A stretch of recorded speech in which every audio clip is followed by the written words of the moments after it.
Hello everyone, welcome to my channel. నేను మీ లక్ష్మిని. ఈ రోజు అగ్ని పరీక్ష ఎపిసోడ్ 4 గురించి చెప్పాలంటే ఏం లేదండి, డల్గా అయింది ఎపిసోడ్. అయితే అంతేం చెప్పుకోదగ్గ కంటెస్టెంట్స్ అయితే ఎవరు వచ్చినట్టు నాకైతే అనిపించలేదు. కానీ యాంకర్ అపూర్వ గురించి చెప్పాలంటే తను అసలు రావటమే చాలా యాక్టివ్ గా వచ్చింది. అపూర్వ అయితే బాగానే అసలు 3 గ్రీన్స్ కాకపోయినా ఒక 2 గ్రీన్స్ కి తను ఎలిజిబుల్ అనేది అయితే నాకు అనిపించింది. ఎందుకంటే స్పాంటేనియస్గా చాలా చక్కగా మాట్లాడింది, ఏది అడిగితే అది అక్కడికక్కడే అనమాట చెప్పింది. అపూర్వకి ఒక క్వశ్చన్ వేసింది, నవదీప్ అంటే నీకు ఇష్టం లేదు అని బయట టాకు అని అంటే తను వెంటనే ఏమంటదంటే నవదీప్ అంటే ఇష్టం, నాకు అభిజిత్ అంటే ఇష్టం లేదు అంది. ఎందుకు ఇష్టం లేదు ఏంటి అని తను అప్పుడు అడిగింది అనమాట, ఏంటి దాని గురించి చెప్పు అని అడిగితే తను ఏంటంటే ఇంకొక రీజన్ ఏదైనా చెప్పొచ్చు. అంత పెద్ద ప్లాట్ఫామ్ మీద ఒక జడ్జిగా కూర్చున్న వ్యక్తికి జరిగిపోయిన సీజన్ గురించి తను ఆల్రెడీ విన్ అయ్యి ఆ పొజిషన్లో కూర్చున్నాడు.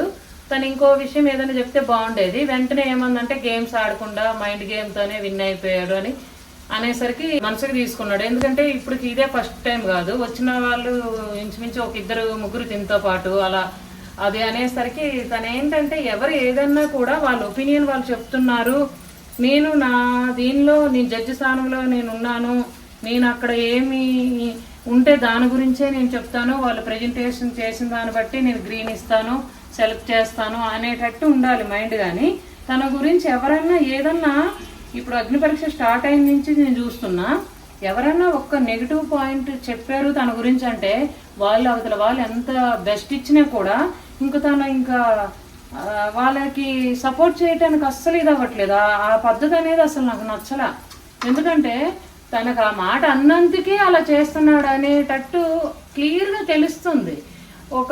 అలా అన్నీ కూడా తనని అలా అంటాం నాకు నచ్చలేదు, నేనేమి ప్రూవ్ చేసుకున్నాను, అది నాకు తెలుసు, అది నా గురించి నువ్వు ఇక్కడ చెప్పక్కర్లేదు అని చెప్పి అంతకుముందు తను ఏమి ప్రెజెంటేషన్ చేసింది వచ్చి అన్న దాని మీద తను ఒపీనియన్ చెప్తే బాగుండేది. అసలు మొహం మార్చేసుకుంటున్నాడు తన గురించి ఎవరైనా ఏదైనా చెప్తే.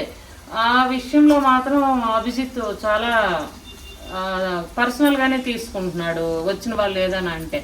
బిందు మాధవ్ గురించి చెప్పాలంటే అసలు తను కూడా కనెక్ట్ అయింది. ఎందుకంటే తను కూడా గేమ్స్ మీద ఎక్కువ ఫోకస్ అనేది లేదు కదా అప్పుడు బిగ్ బాస్లో. తను కూడా ఓటీటీలో ఓన్లీ ఒక నామినేషన్స్ టాస్క్లో అని తన వాయిస్ రేజ్ చేయడమే తప్పితే ఫిజికల్ యాక్టివిటీస్లో అయితే తనేమి పార్టిసిపేట్ చేసినట్టు అయితే లేదు. అందుకని తను కూడా చక్కగా కనెక్ట్ అయింది అభిజిత్కి. అక్కడ అసలు తను ఇవ్వాలి గ్రీన్ చెప్పాలంటే, ఎందుకంటే తను మాట్లాడిన మాటలకి అన్నిటికీ నవ్వి చాలా ఎంజాయ్ చేశారు ముగ్గురును. నిజంగా చెప్పాలంటే తను గ్రీన్ ఇవ్వాల్సినది ఒక్క మాట నాకు నచ్చలేదు అని చెప్పి తను కూడా రెడ్ ఇచ్చేసింది.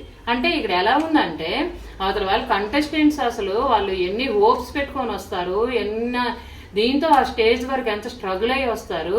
వాళ్ళని ఇలా ఒక్కసారి ఏదైనా ఒక చిన్న విషయంలోనా అదేంటి వాళ్ళు ఇచ్చిన టాస్కుల్లో కానీ లేకపోతే వీళ్ళు చెప్పినది సరిగా చెయ్యకపోయినా వాళ్ళ ప్రెజెంటేషన్ బాగాలేకపోయినా రిజెక్ట్ చేస్తే అదొక రకం. వాళ్ళకి ఏదో పర్సనల్గా అది జరిగినది బయట టాక్ను బట్టి వాళ్ళకి అనిపించినది అది కూడా అడిగితేనే చెప్పిన దానికి అది పర్సనల్గా తీసుకొని అలా రెడ్ ఇయటం అనేది నాకైతే నచ్చలేదు. బిందు మాధవ్ కూడా అదే పాయింట్లో మీరు అలా చెప్పటం నాకైతే నచ్చలేదు, అలా చెయ్యటం అనే ఆ మాట తీసి మరీ రెడ్ ఇచ్చింది. నవదీప్ ఏంటంటే కొంచెం ఆలోచించి ఒక గ్రీన్ ఇస్తున్నాను, గ్రీన్ ఇచ్చి నేను హోల్డ్లో పెడుతున్నానని ఒక గ్రీన్ ఇచ్చాడు. తను కూడా రెడ్ ఇస్తే ఇంకా తను కంప్లీట్గా ఇంకా అవుట్ అయిపోయినట్టే కదా. రోహిత్ విషయం చెప్పాలంటే తను బాగానే అడిగిన దానికి ఏదో అలా చెప్పాడో చెప్పలేదో అది పక్కన పెడితే తన ఇంట్రడక్షన్ తను ఏదో చెప్పుకున్నాడు. అంతలో వెంటనే అనమాట బిందు మాధవి స్వీట్ ఇస్తారా అని దగ్గరికి పిలిచింది. అసలు అది ఏం టాస్క్ ఇవ్వటమో నాకు అసలు అర్థం కాలేదు. ఇచ్చే టాస్క్కి ఒక ఇదనేది ఉంటుంది, అంటే సడన్గా ఉంటే వెళ్ళి చెంప మీద కొట్టినట్టే అనిపించింది నాకైతే. స్వీట్ ఇస్తానని దగ్గరికి పిలిచి స్వీట్ ఇచ్చి దాని ఇలా మామూలుగా ఇలా తిరిగే టైంలో గ్లాస్తో వాటర్ కొట్టేసింది. వాటర్ కొట్టిస్తే ఎవరైనా ఏమనుకుంటారు అసలు, అంటే ఎందుకు వాటర్ కొట్టింది అంటే ఇది ఒక టాస్క్లో భాగమా లేకపోతే వాటర్ కొట్టి తనంతగా ఆలోచించలేదు. ఎవరైనా కాసేపు మైండ్ అనేది ఒక 1 మినిట్ ఆఫ్లోకి వెళ్ళిపోతుంది అనమాట. అంటే ఎందుకు వాటర్ కొట్టిందని దాని గురించే ఆలోచన వస్తుంది. వెంటనే ఈ అబ్బాయి ఏంటంటే నాకు వాటర్ ఎందుకు కొట్టారు, ఇది టాస్కా అని చెప్పి ఇంకొక రకంగా రియాక్ట్ అయితే సరిపోయేది. నేను వాటర్ కొట్టినా నీకు కోపం రాలేదు అంటే హౌస్లోకి వెళ్తే నీకు కోపం రాదా అంటే హౌస్లోకి వెళ్తే ఎందుకు కోపం రాదు, కంటెస్టెంట్స్ కలిసి ఇది చేసినప్పుడు అందరూ ఒక ఇంట్లో ఉన్నప్పుడు సడన్ గా వచ్చి ఎవరైనా వాటర్ కొడితే అది పెద్ద రచ్చే అవుతుంది. ఒక జడ్జి స్థానంలో కూర్చొని పిలిచి స్వీట్ ఇస్తానని పిలిచి సడన్లీ వాటర్ కొడితే కోపం రాలేదా అంటే కోపం వచ్చి నేను ఏం చేయాల్సిందంటే అదే గ్లాస్తో వాటర్ బిందు మధు మొహం మీద కొట్టాల్సింది. అప్పుడు ఊరుకుంటారా, నేను కొడితే నువ్వు కొట్టేస్తావా అని అప్పుడు ఇంకా రిజెక్ట్ చేసేవాళ్ళు. అంటే నేను కొట్టినందుకు ఏదో ఒకటి చెయ్యాలి కదా, అడగాలి కదా అని అంటే ఏంటి అడిగేది చేసేది. వచ్చిన వాళ్ళతో ఒక రకంగా వీళ్ళకి నచ్చినట్టు కంటెస్టెంట్స్ తో ఆడుకుంటున్నారని అనిపిస్తుంది. అంటే అన్ని విషయాల్లోనే అలాగే ఉంటున్నారని చెప్పడానికి లేదు, కొంతమంది విషయంలో మాత్రం అలాగా పాయింట్ చేసి ఒక రకంగా వాళ్ళని ట్రిగ్గర్ చేసి బాధ పెట్టి పంపిస్తున్నట్టు నాకైతే అనిపిస్తుంది. రిజెక్ట్ చేయాలంటే ఇంకో వే అనేది ఉంటుంది, చెప్పే విధానం. మీరు దీనికి ఫిట్టా అన్ఫిట్టా అనేది అన్ఫిట్ అయిన వాళ్ళకి స్మూత్ గా చెప్పి పంపించవచ్చు. తన విషయంలో ఏంటంటే ఇంకా అభిజిత్ కొంచెం మాట్లాడి తనకి గ్రీన్ ఇచ్చాడు. గ్రీన్ ఇస్తే పాపం అబ్బాయి కళ్ళల్లో నీళ్లు తిరిగాయి అనమాట. అంటే తిను హోల్డ్ లో పెట్టాడు అభిజిత్. ఇంకొక కంటెస్టెంట్ గురించి చెప్పాలంటే బాగి.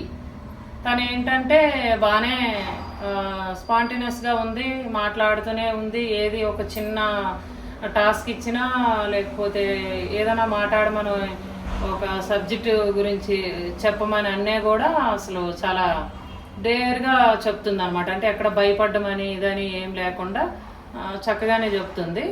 తనకి ఏంటంటే మరి 3 గ్రీన్స్ ఇస్తే మరి ఇంకంతకన్నా బాగా చెప్పిన వాళ్ళు ఉండొచ్చు ఇంకా వస్తున్న ఎపిసోడ్లో. 3 గ్రీన్స్ ఇస్తే తన మాటలకి పడిపోయి ఇచ్చారు, ఏమి ఇది లేదు అన్నట్టు అనుకుంటారనో ఏమనో. ఇంకా అభిజిత్ని బిందు మాధవి వీళ్ళు గ్రీన్ ఇచ్చారు కాబట్టి ఇంకా ముగ్గురు ఇస్తే ఏమనుకున్నాడో ఏమో నవదీపు ఇంకా రెడ్ ఇచ్చి హోల్డ్లో ఉంచాడు అనమాట. ఇంకా అగ్ని పరీక్షలో ఇంకేమైనా టాస్కుల ద్వారా దేని ద్వారా తను ముందుకు వెళ్ళొచ్చు, వెళ్ళకపోవచ్చు చెప్పలేము. ఇప్పుడు మనం ఎవరి గురించి అయితే పాజిటివ్గా మాట్లాడుకుంటున్నామో వాళ్ళు హౌస్లోకి వెళ్ళాక అలాగే ఉంటారని చెప్పడానికి లేదు. అక్కడ సిచ్యువేషన్లను బట్టి, అక్కడ జరిగిన డిస్కషన్లు బట్టి గేమ్ అనేది గేమ్ పరంగా వాళ్ళు ఇప్పుడు మనం కొంతమంది గురించి చెప్పుకున్నాము, మంచిగానే ప్లస్లు మైనస్లు ఉన్నాయని. వాళ్ళు అలాగే ఉంటారంటాకైతే లేదు. వెళ్ళిన తర్వాత కూడా వాళ్ళ మైండ్ సెట్ అక్కడ ఉన్న ప్రెజర్ని బట్టి మారచ్చు. కానీ ఈ రోజు ఎపిసోడ్లో మొత్తం చూసుకుంటే అభిజిత్ అయితే అస్సలు అభిజిత్ మెంటాలిటీ నాకు నచ్చలేదు. అంటే వచ్చిన కంటెస్టెంట్ ఎవరు కూడా తను ఒక మాట అనకూడదు, తను వేలెత్తి చూపించకూడదు. ఎవరు వాళ్ళు ఏంటనే వాళ్ళ గురించి అడిగినా కూడా ఇది అని అంటే మాత్రం తన మొహం మారిపోతుంది. అసలు అక్కడికక్కడే ఆ రిజల్ట్ అనేది చూపించేస్తున్నాడు. ఈరోజు జడ్జెస్ వైఖరి అయితే ఇలా ఉంది. మీకేమనిపించిందో కామెంట్ బాక్స్లో కామెంట్ చేయండి. మా ఛానల్ని ఫాలో చేయండి, లైక్ చేసి షేర్ చేసి సబ్స్క్రైబ్ చేసుకోండి. Thank you for watching.